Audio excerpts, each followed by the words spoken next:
Welcome to your 2021 Mercedes-Benz GLC 300 mid-size crossover. Competes with the BMW X3, Audi Q5, Porsche Macan. So let's do the driving dynamics, then we'll do the outside, then we'll do the inside. So under the hood, it is one engine choice, and it's a 2-liter turbo 4, and it puts out 255 horsepower, 273 pound-feet of torque, all through a 9-speed automatic transmission. And it's got the Mercedes-Benz 4MATIC as far as the all-wheel drive goes. So driving dynamics itself, it's really, really quiet, and it's a smooth ride, and it's a very serene ride. And it's kind of what Mercedes is known for, really strong drive qualities, really strong driving characteristics here.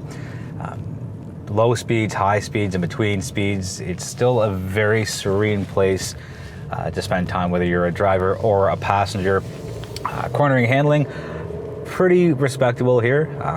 Yes, it's a luxury performance-oriented crossover, but there's still a lot of stability, and it never felt like it was kind of doing a lot of oversteering or understeering with the GLC.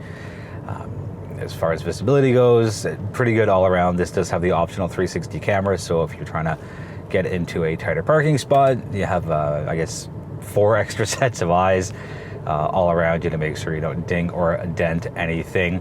As far as acceleration goes, pretty brisk and pretty quick for that matter.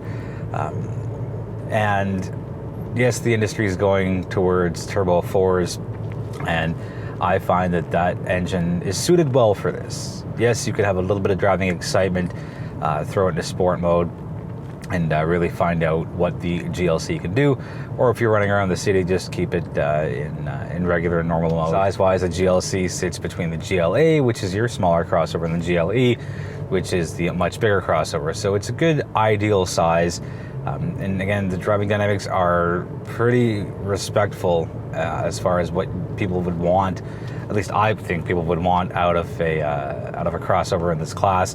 You want some space, but you don't want it to be a dull and boring drive, but you do want to have the functionality, but you don't really want to sacrifice too much. So with all the drive modes here, the good looks, strong cornering and handling, the GLC is a pretty good choice. Appearance-wise, I like that the GLC isn't flashy. There's not a lot of over-design to it. It's a very minimalistic and simply designed vehicle, and that's not a shot against Mercedes-Benz. I think luxury vehicles should have that element of class to it, and that element of not being overly designed. Just make it a clean, smooth, again, minimalistic design.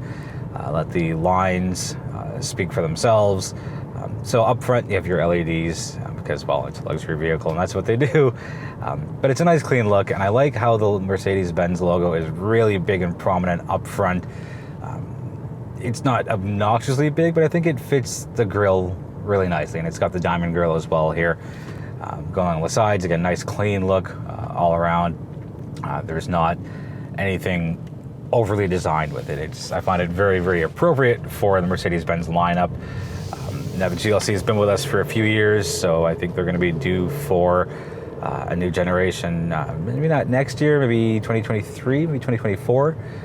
So it'll be interesting to see what they do as far as recrafting it. Going around to the rear, again, typical Mercedes, very clean look, very uniform look. You have the twin tailpipes, so the symmetry's there.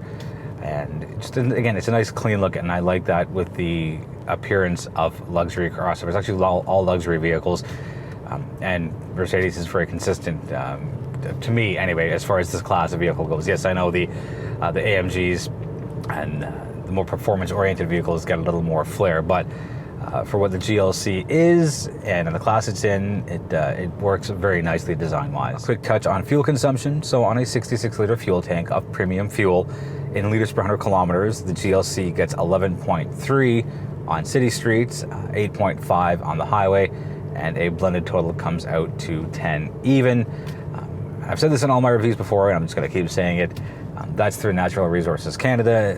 How you drive, what you're using, who's in the car, what's in the car, will all have an impact on that. Now, I've done about 300-ish kilometers myself this week in the GLC, and I'm hovering right around the 10-liter mark, so my numbers are in line with Natural Resources Canada.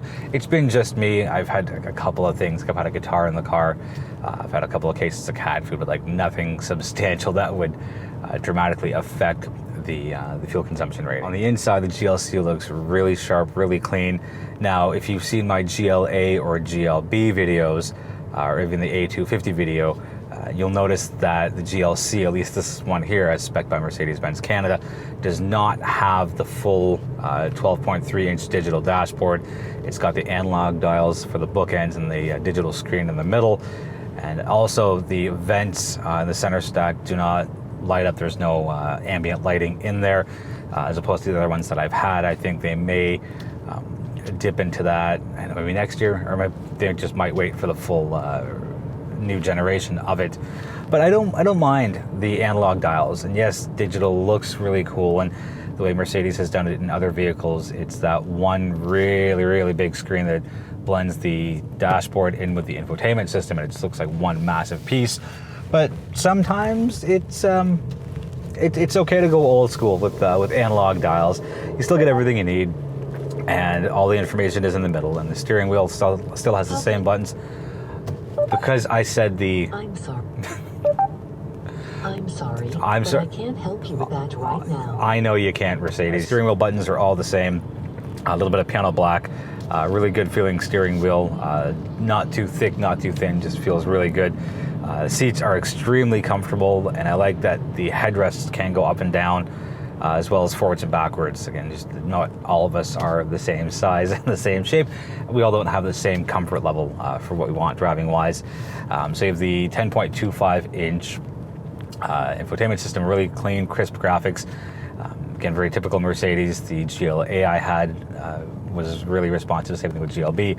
And same thing here, the Continuum is really nice, and I think it's a good move just to have that uniform look and feel, and it's also easy to dig in through your menus and get where you need to. It's not a matter of going through 7 or 8 menus to change something simple. Mercedes has made it very intuitive, very driver friendly. Your HVAC controls right in the middle. Now, the interesting thing here is there's no half degrees. It goes whole numbers only. So deal breaker, not in the least, just more of a quirk than anything else. Then you have some shortcut buttons just underneath your HVAC. So there's the phone, the navigation, the map, radio, media, your hazard lights, and the favorites button. And you do get wireless charging as a paid upgrade with this.